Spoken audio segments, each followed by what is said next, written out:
পাক ভারত যুদ্ধে কোনো প্রভাব পড়েনি দেশের সর্ববৃহৎ বেনাপোল পেট্রাপোল স্থলবন্দরে। আমদানি রপ্তানির পাশাপাশি পাসপোর্ট যাত্রী চলাচল স্বাভাবিক আছে, তবে বিএসএফ নিরাপত্তা ব্যবস্থা জোরদার করেছে।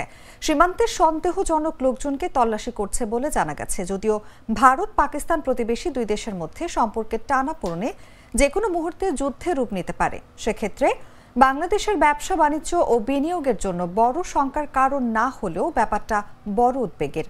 তবে ব্যবসায়ী মহল মনে করেন এই সীমান্তে যুদ্ধের প্রভাব পড়ার কোনো কারণ নেই।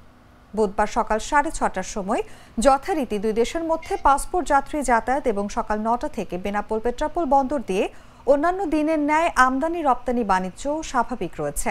সকাল থেকে দুপুর 1টা পর্যন্ত প্রায় 200 পাসপোর্টধারী যাত্রী দুই দেশের মধ্যে যাতায়াত করেছে এবং সকাল 9টা থেকে দুপুর 1টা পর্যন্ত প্রায় 230 ট্রাক পণ্য বেনাপোল পেট্রাপোল বন্দর দিয়ে আমদানি রপ্তানি হয়েছে।